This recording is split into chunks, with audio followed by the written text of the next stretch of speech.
E aí, migas, tudo bem? Como vocês estão? Eu sou Stephanie Rodrigues, jornalista do G1, e hoje no Segue o Fio eu te proponho um papo sobre passado, presente e futuro. Há 100 anos, entre os dias 11 e 18 de fevereiro, artistas da elite se reuniam no Teatro Municipal de São Paulo.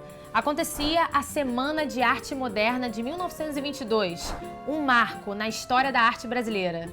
Os chamados futuristas queriam traçar um perfil mais livre e nacional nas artes, redescobrir um Brasil longe das amarras estéticas da Europa. Mas até hoje rola um bafafá sobre a Semana de 22. Que projeto modernista era esse? Por que foi organizado por um grupo seleto de pessoas? E onde estavam os artistas pretos, indígenas, longe do eixo sudestino? Voltando para o presente, para o século XXI, a FLUP, a Festa Literária das Periferias, traz essas questões e celebra o modernismo negro.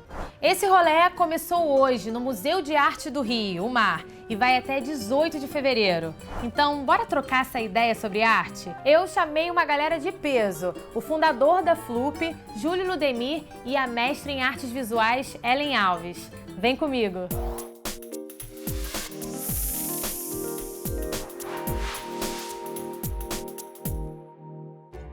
Os escritores Mário de Andrade, Graça Aranha, Oswald de Andrade, Manuel Bandeira, os pintores Anita Malfatti e Di Cavalcante, o escultor Vitor Brecheret, os compositores Heitor Villa-Lobos e Hernani Braga.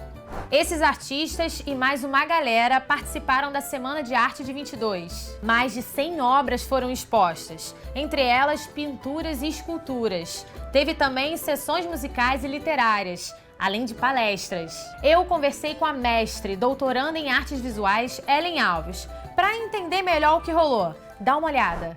Ellen, explica pra gente o que é o modernismo, tá? E em que contexto estava rolando a Semana de 22? Sobre o modernismo, o imaginário que se construiu em torno do modernismo foi baseado em experiências europeias, né? E foi disseminado como um marco de evolução nas artes.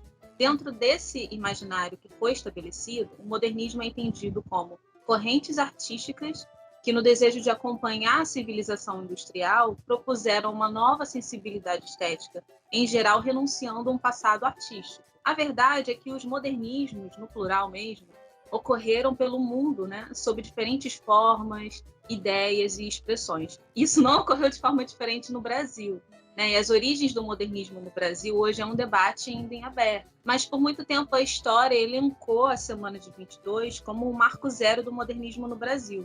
Nesse momento, esses artistas buscavam alinhar as experiências internacionais com a cultura nacional, né? E era vista por eles como atrasada. Um bom exemplo é a Anita Malfatti, que em 1917 exibiu algumas obras resultantes de seus estudos na Alemanha e nos Estados Unidos. A famosa crítica de Monteiro Lobato ao trabalho da artista ilustra um pouco o desajuste, né, o desencontro entre os interesses dos modernistas e os interesses da própria elite paulistana.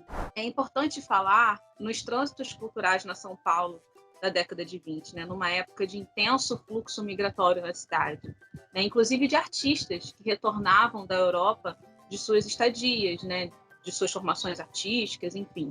Então, a Semana de 22, ela pode ser entendida como um produto dessas ideias que estavam circulando na cidade e também como parte de um projeto que buscava fazer de São Paulo o centro da modernização, da inovação e do progresso técnico no país. Por que é considerado um marco, né? E qual é o legado, né, desse evento para a cultura brasileira como um todo, assim? É considerado um marco, principalmente por conta da historiografia paulistana que se deu, né, no meio acadêmico. Então, a gente tem aí uma geração de historiadores da arte a partir da década de 50, principalmente em São Paulo, na Universidade de São Paulo, a USP, que de forma muito natural priorizou os próprios feitos de São Paulo e acabou criando uma narrativa modernista paulistana. Mas a Semana de 22 teve importância cultural e histórica, eu penso que principalmente para uma emergente São Paulo que tinha pouquíssimas instituições de arte. Essas próprias produções artísticas modernas, elas não tinham lugar nessa época. Todas as instituições modernas de arte que a gente conhece, o MASP, o MAM, a própria Bienal de São Paulo, elas só surgiriam a partir da década de 40. E a gente considerando também o conservadorismo da elite paulistana, a gente acaba entendendo que essa empreitada modernista desses artistas e intelectuais marca também uma demanda cultural que se desdobra em várias manifestações artísticas ao longo do século XX. O que não quer dizer que não havia autonomia artística e criativa fora desse eixo de São Paulo, e inclusive antes da Semana de 22. Né? Então, acho que os estudos recentes vêm resgatando o modernismo no Brasil muito nesse sentido, né? De ver o que ficou à margem dessa narrativa.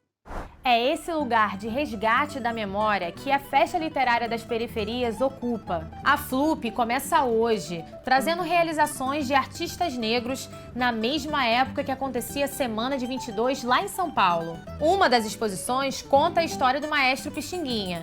E tem mais: shows, espetáculos de dança, performances, mesas de debate, outras exposições. A festa também homenageia o escritor Lima Barreto, a dançarina e cantora Josefine Baker e a compositora Chiquinha Gonzaga. Vamos conversar com o fundador Júlio Ludemir? Queria que você explicasse um pouco pra gente o que se entende por modernismo negro. Existem algumas coincidências históricas envolvendo a Semana de Arte Moderna e uma produção principalmente musical do Rio de Janeiro que dialoga com a identidade nacional. No dia 13 de fevereiro de 1922, o dia que começou a Semana de Arte Moderna, os Batutas foram para Paris e ficaram 6 meses em Paris. Nesse encontro diaspórico, eles não fizeram apenas uma temporada bem-sucedida de 6 meses em Paris. Eles viram os músicos de jazz tocando. O Pixinguinha vê um cara tocando saxofone. Ele aprende a tocar saxofone em Paris. Quando os Batutas voltam para o Brasil, eles vão trazer a bateria, eles vão trazer o banjo, eles vão trazer uma ideia do jazz que nos permite pensar que eles estabeleceram uma relação antropofágica, tal como o Oswald de Andrade fala, no sentido de ir e pegar aquilo, se apropriar daquilo que havia de melhor no colonizador e tentar eu próprio fazer aquilo. O que o modernismo propõe e o que toda aquela vanguarda europeia e inclusive a paulistana propunham era uma viagem ao coração da identidade brasileira. Não à toa, por exemplo, Heitor Villa-Lobos vai fazer o Trem Caipira, não à toa o Mário de Andrade vai fazer o Macunaíma, não à toa o próprio Mário de Andrade vai fazer o Turista Aprendiz. Não existe a menor possibilidade de você discutir a identidade do Brasil sem que você inclua a presença do negro. Dentro desse debate tem uma coisa que a gente está lembrando muito, é que o modernismo brasileiro, ele não só é negro, popular, etc., mas ele é musical, entende? É algo em que a gente está afirmando a nossa identidade. Eu nunca sou tão carioca como quando eu canto carinhoso, entende? O carinhoso é um hino ao Rio de Janeiro. Então, Migs, fica o convite. A FLUP vai até 18 de fevereiro no MAR, o Museu de Arte do Rio. Você vai ter a oportunidade de conhecer artistas contemporâneos como Arjan Martins, Jaime Laureano, Mulambo, Yuri Cruz e mais. E eu não posso deixar de pedir, se curtiu esse vídeo, deixa o seu like, compartilha com quem se amarra em arte e tá aqui no Rio. Beijo!